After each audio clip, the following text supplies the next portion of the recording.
Okay, hi everyone. Welcome to the second episode of our pre-Singapore Championship discussions slash interviews. And today I'm excited to be talking with Malcolm Walker Ang, who is one of Singapore's top square one solvers. Well, and he's actually the top Singaporean registered for Singapore Championship. So Malcolm, how are you today? Hi, I'm feeling good. Just came back from school. Haven't practiced much square one lately though. All right. Yeah, that's fine. Yeah. Well, we're 2 weeks out from the comp, and from what I understand, this is your first national championship. Is that right? Yep. Okay, so how you feeling so far? Feeling quite excited for it. Not so much as for the national championship itself, but probably gonna get to meet a lot of people I haven't seen in a long time. And yeah, finally have a few more square one rounds, which is always exciting.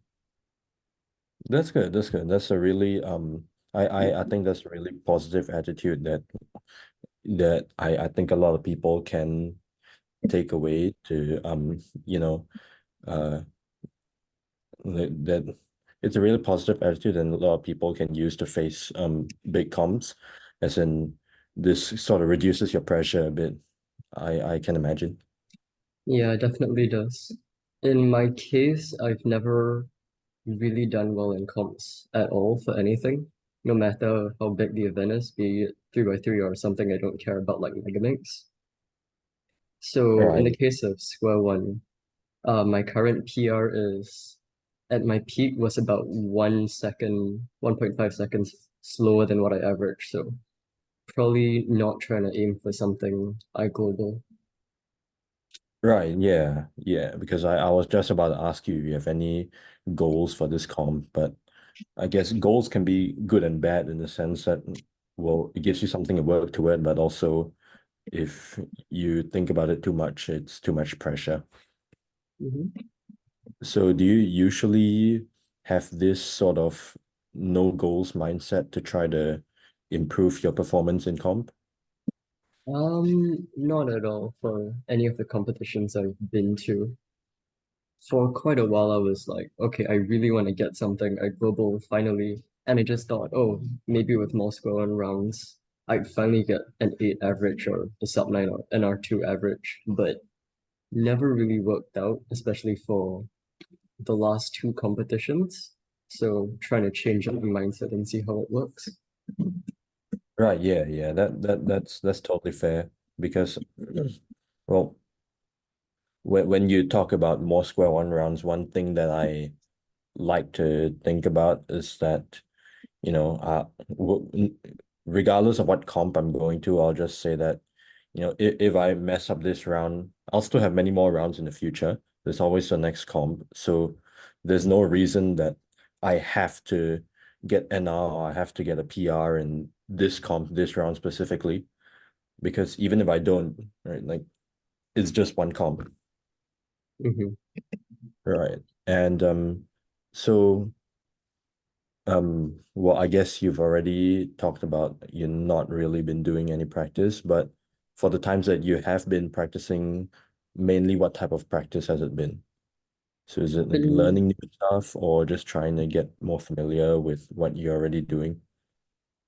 I guess, okay, it's been a bit funny. So I've been a bit more demotivated to practice square one lately, which is a little ironic considering SGCC is in almost 2 weeks. But Right. Yeah.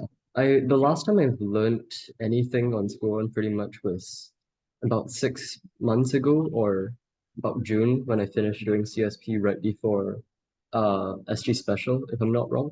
I tried looking into learning OBL, which for any viewers who don't know is when you orient the black and white side of the square one in one algorithm rather than doing it in two steps.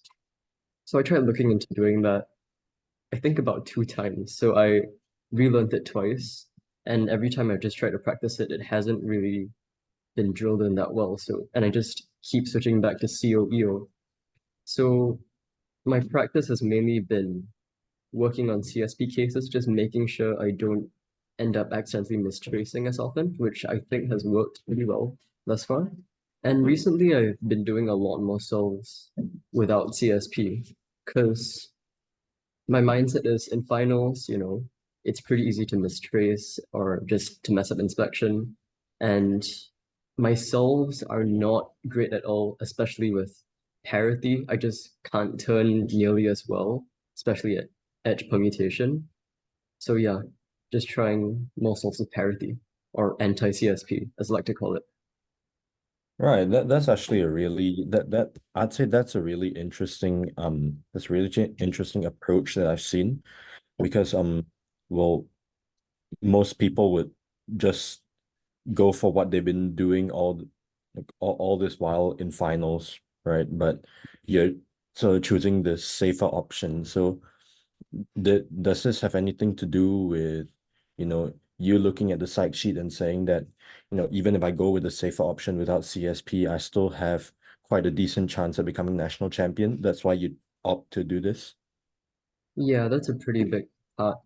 That plays a pretty big part. Like Ray isn't going because of his Chinese O levels, and looking at the site sheet, bunch more people that are still pretty fast, like Zetian and Ziyi, although they haven't had many great results in competition yet. But if I'm not wrong, they both global sub 10 at home.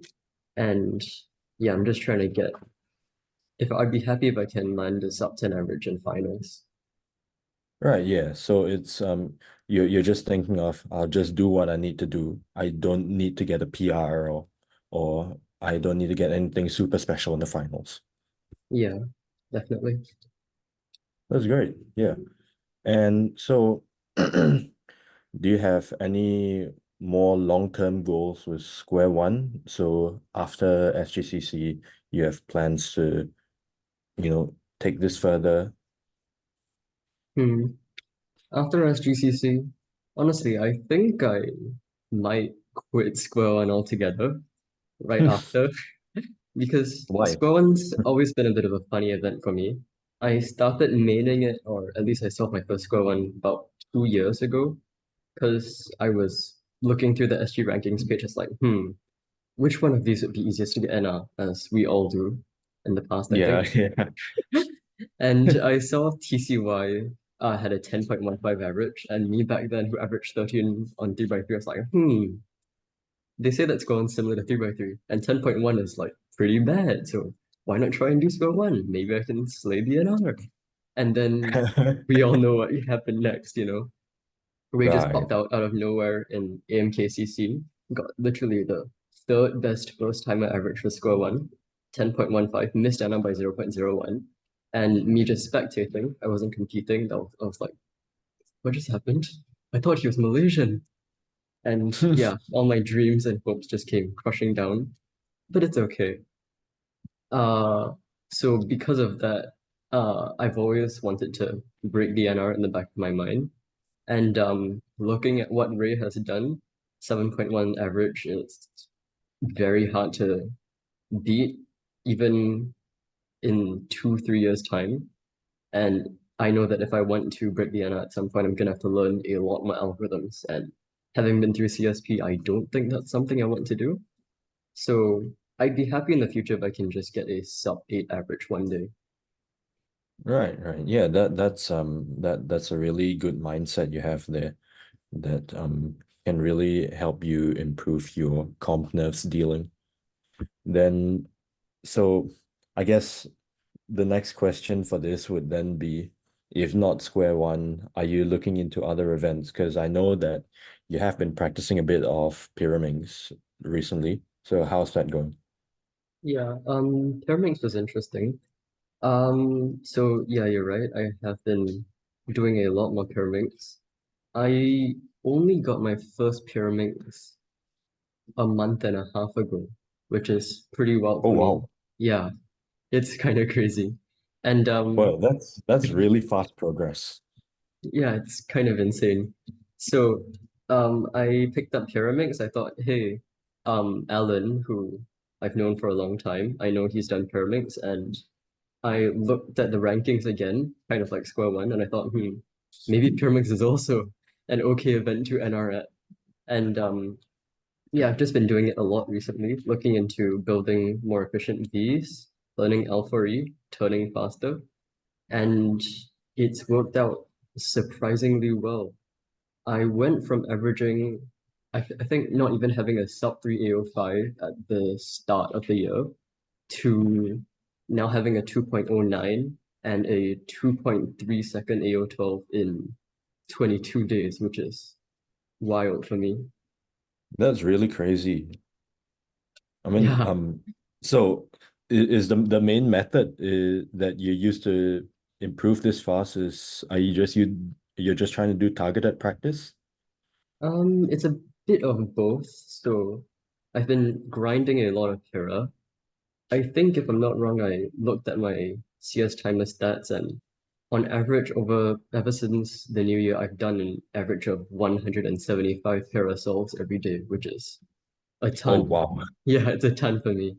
And along with just alpha recognition, just drilling alpha and trying to find as efficient Vs as I can. So, yep, all Wow. that stuff. Yeah. Well, that's really impressive, and I really do hope that in the comps in the near future we can really see some good stuff from you in Pyraminx. I mean, totally no pressure, but it Hmm. would be really nice to, see the scene start to spice up a bit. Yeah, I just hope I can do all right in competition. As I mentioned before, my comp nerves aren't the greatest. Haven't been to nearly as many competitions as people like you.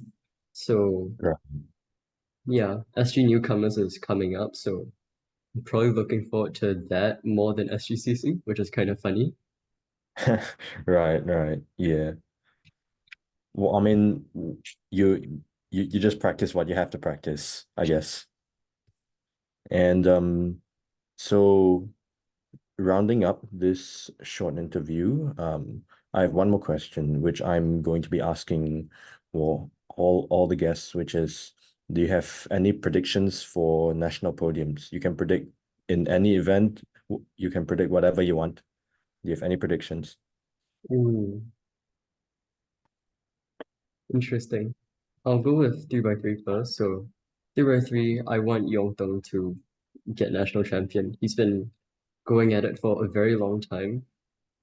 He's been averaging super quickly for ever since he was all the way back in primary school. So seeing him become national champion finally after so long would be a dream. We all know what happened this year when Daryl was the only person in finals, and it was Yeah, kind of just yeah. a victory lap. So Well, I mean, I would say thankfully not as many super fast foreign people are coming this time. yeah, So I would hope that we can see at least five Singaporeans in the finals, just so that it's not, whoever gets in is guaranteed to win. We can see some people put up a fight. a lot of my friends were joking that SGCC last year was more like Asian championships, which definitely was. So It, for it three by was. three, yeah, I think it would be Yongdeng, TCY, and I want Larry to get third at least. He's actually pretty underrated, averages very close to Yongdeng, I think 7.2 now, and definitely has enough potential he can do well in comps. Yeah, yeah.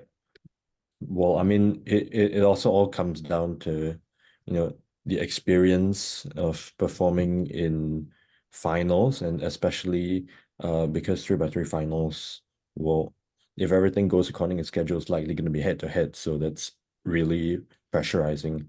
I know because I just experienced my first head to head last December. It wasn't 3x3, obviously, but it's crazy.